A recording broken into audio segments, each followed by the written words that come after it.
Hello once again, this is Dr. Olson from Daytona State College. We're in the middle of talking about air temperature as discussed in Chapter 3 of the Essentials of Meteorology textbook.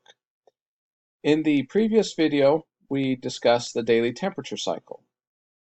The purpose of this video will be to discuss the next couple of sections of the chapter, which are on factors in daily temperature as well as applications of temperature. Now, in the daily temperature cycle, what we saw was that through the day, um, the ground would be heated, and then some of that heat would be conducted into the air, into that layer just close to the ground, and then that warm air would then be convected higher into the ground, or excuse me, higher into the atmosphere. So, how effective is this conduction convection process? That's the question we're going to start with. And the answer is it all depends on the properties of the soil for the conduction and what the atmosphere is doing for the convection. What the soil is made of will definitely have a huge effect on how quickly energy is conducted from the ground into the air itself. For instance, water retains heat quite well, so wet soil will conduct energy to the air just above it quite slowly, whereas dry ground with less water will conduct more rapidly. Wind is a critical part in convection cycles. There are multiple ways to mix air, and we'll see a few slides in just a second on how to do that. But wind is absolutely critical. It will, for lack of a better word, it will stir the atmosphere. Wind will pick up that heated air from the surface and mix it with the cooler air above it, and it um, homogenizes the air, makes it all more or less the same temperature. Now, this is a big worry in agriculture because we saw that there is radiational cooling at night, so the ground will get quite cold from radiational cooling. So how do we keep crops from freezing? Well, we're going to use both these principles of conduction and convection. Primarily convection, but we'll do an example of conduction as well. The first example of how an agricultural solution to keeping crops above freezing is using what's called a smudge pot. A smudge pot will basically heat the air around it quite quickly. It's basically a furnace. Heats up the air around it, and since the air around it is warmer, it will start to rise and create a convection cycle. And by doing that, it mixes the air, brings some of that warmer air from above down beneath, and it warms up the temperature near the surface because we're bringing that warm air from above. So in orchards, you may often see a smudge pot here, a scattering of smudge pots throughout the orchard to induce multiple convection cycles, protect the crops. Another method is a simple fan. Remember we said that wind will naturally stir the atmosphere. It will naturally pull that warm air aloft down to the surface and pull the cold air from the surface aloft. It'll mix it. So if we put in a fan, the fan will do the job of mixing the atmosphere for us. It will induce its own wind. Another one is a sprinkler. If a forecaster predicts a night where the temperatures are just below freezing, some farmers will actually turn on their sprinklers and get everything soaking wet. And then as it goes below freezing, that water will then freeze on top of crops. Well, the first thought is that will kill the fruit. Believe it or not, it doesn't. This is really cool, actually. Remember in Chapter 2, we talked about latent heat and the states of matter. As you go from a solid to a liquid to a gas, that water has to absorb more energy. But if you go from a gas to a liquid to a solid, the water has to release the energy to the environment around it. Well, when we spray crops with water, it's in a liquid state, then it freezes, becomes a solid, if it's going from a liquid to solid, it has to release energy into the environment, in this case, into the tree and into the fruit itself. So this is actually a way of warming up the produce that is on trees. Another thing that it will do is it protects it. It actually insulates everything on the inside from the outside. It'll be a protective covering, basically.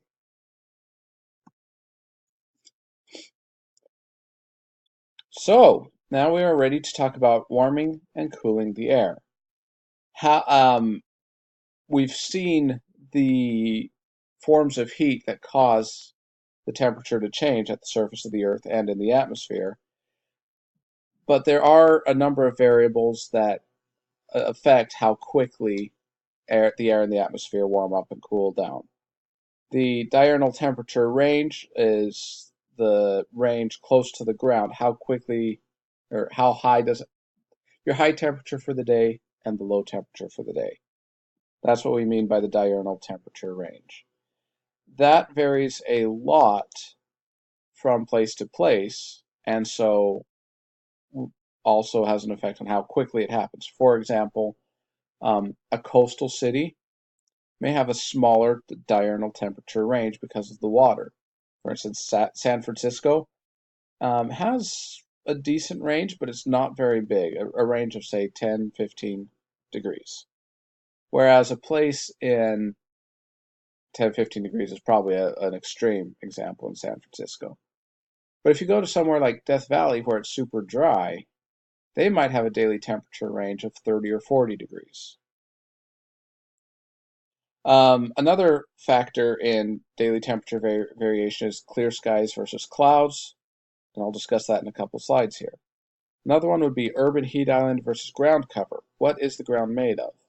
Is it asphalt or is it ground?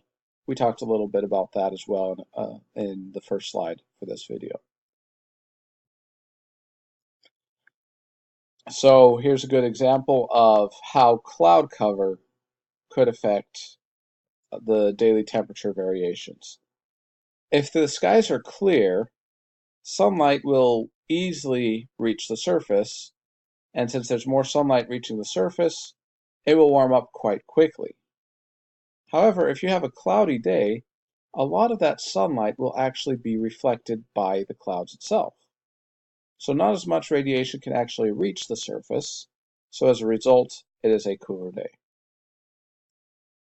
The opposite happens at night. If there are no clouds, the radiation from the Earth can escape quite freely, and so you have a very cold night.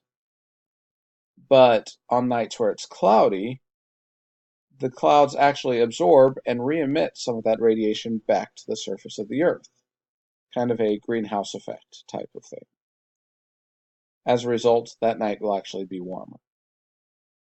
So do this for an example. The next time you have an evening, you go outside and you see the sky is absolutely clear, then in the morning compare the low temperature that night, or from that morning, to low temperatures from other days, and you will see that these nights where it's absolutely clear, it gets absolutely cold because radiation escapes much, much easier.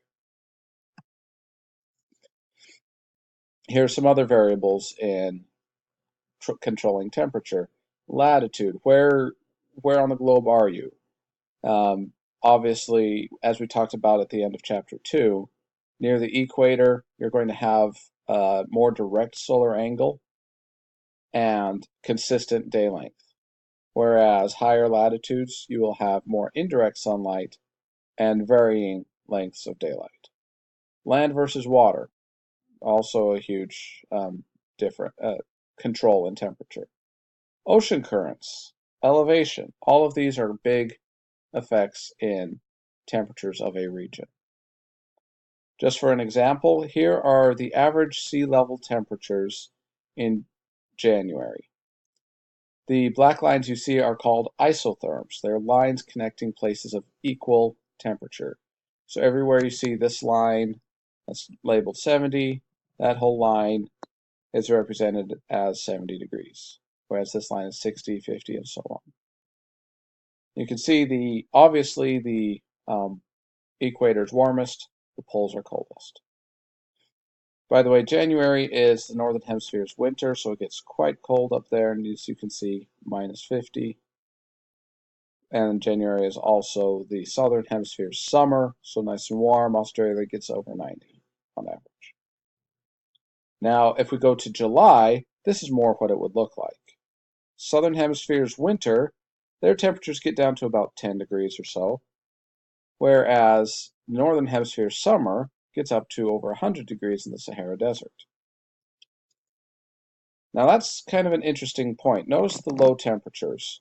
The low temperature in the southern hemisphere is about 10 degrees according to this map, whereas in the northern hemisphere it's about -50 in January. Notice the summer temperatures. In January, the high temperature in the southern hemisphere is 90, whereas the high temperature in the northern hemisphere is 100. Why the big difference? It has to do with water. The southern hemisphere is about 70% water, or more than 70% water. The majority of the southern hemisphere is water, so water will retain that heat longer, keep it from getting cold. It will also absorb most of the heat, so keep it from getting too warm. So the southern hemisphere is nice and mild.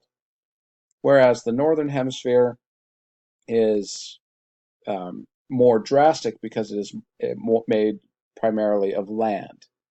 So you're going to have more heating and more cooling, so you get more extreme temperatures there.